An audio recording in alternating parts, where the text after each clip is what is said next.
The following is an exclusive presentation of the NCCU Sports Network.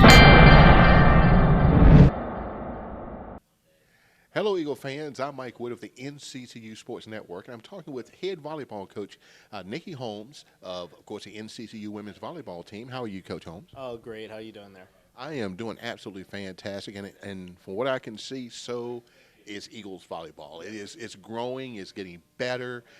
They're doing fabulous and marvelous things. We'll talk about that in just a moment. But let's do a recap of the 2014 season.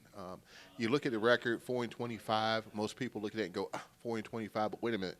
From the first game of the season to the last match of the season, I saw improvement like you wouldn't believe. You came in April 15th, and how I know that, tax day, April 15th, and you kind of, had to hit the ground running and get your program in order. Talk about last year's team, and then we'll go into 2015. Sure. The great news about last year's team was that we grew from first game on to the last game. 4-25 was the ending record, but our last 11 games we were 4-7, and just showing the learning curve of our team was great, because within 2 months they learned a brand new system, brand new skills, and then applied it. And that was the good lesson that was learned with the team last year. And so we had really great things to say about the 2014 season. Yeah, I mean, I noticed the Florida A&M match here at NCCU. It was almost like a light bulb went off. I mean, all the stuff, the process, you're very good at talking to the kids about the process and making sure you do the right things, you do them in the right order. And it seemed like in that game that everything just came together, and you could just see that light bulb go off like, oh, yeah, we got it. And from that point of the season, I mean, the team really just like blossomed. At what point of the season did you see the team really getting the concept and getting into the process and working with a new system that you brought in? Sure. I think after our non-conference competition season, which was the first 2 months of the season, we started understanding that no wins are guaranteed, and we talk a lot about that in our gym. And so the only things we can control is our effort and the process. And once the players start realizing that, I can't directly affect outcome, I just can affect what I do on the court with my effort and then let the outcome happen, I think now all of a sudden they started having fun with the game.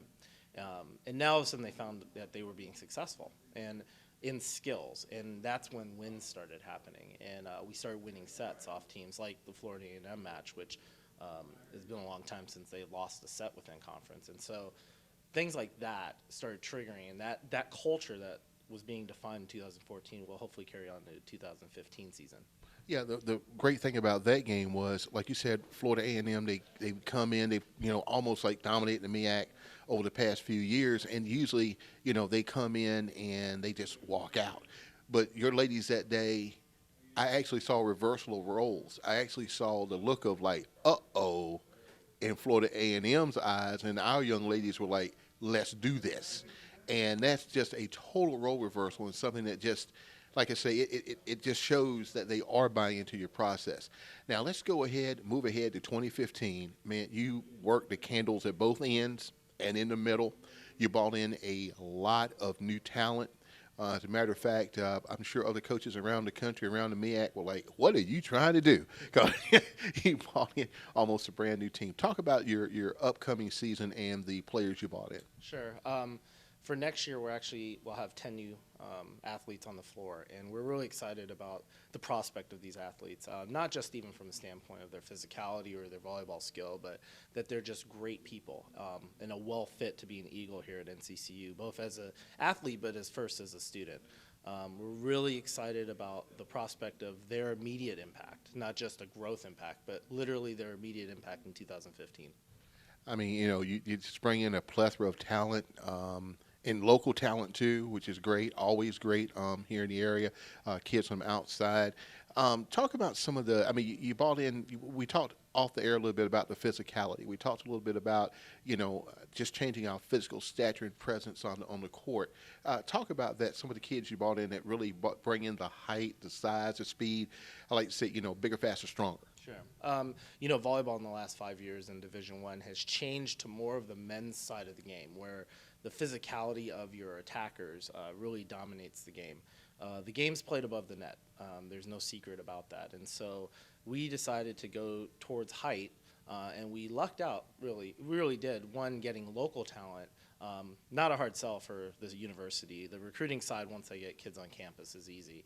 It's getting the really physical and skilled players that we get is what's really exciting about 2015. Just their ability to take up space on the court and their wingspans will allow them the opportunities to get more chances to the ball. And that's really what you're trying to build. You're trying to build the chance to the ball. Once you give them more chances, that's when good things can happen. And let's talk about, to wrap things up, your schedule. Now, the 2014 schedule was tough, you know. And I know we can't release the 2015 one right now, but let's talk about what your philosophy is as far as like scheduling, because one thing I noticed about Eagle Athletics is we don't shy away from anybody. No. You know, you want some, come get some. We're here. Talk about, you know, how do you figure out in your mind the schedule, and how do you fix that schedule to fit your team? You know, keeping in mind, the level that you're playing at. I know you want to go to a higher level, but is it one of those kind of like some coaches say, I want to play higher skill competitions so my ladies will get better or so my team will get better? Or how do you see that? Well, my counterparts within the MEAC, kudos to them for, one, bringing in the skill and the talents that they have. The level has risen, and watching the MEAC over the last few years, and of course being in there last year, the level of talent has risen every year. And so knowing that, we also know that we have to give our young ladies the opportunity to see that type of competition, to challenge themselves and to put themselves in a position where they can measure their success. Like you said, we don't shy away from anything. We won't release schedule probably for a few more weeks, but I will tell you we're playing an ACC opponent and SEC opponent in our first two matches back-to-back on the road. We're making a few trips up north to play just different teams with different styles on purpose, just to make sure that we see all facets of the game so that we're prepared on September 25th to start our first conference match against North Carolina A&T here at home. Those dreaded Aggies. Well, Coach, thank you so much, and good luck to you during the 2015 season. And you'll be able to hear most of the matches right here on the NCCU Sports Network. So until then, Eagle Pride Amplified. This has been an exclusive presentation of the NCCU Sports Network.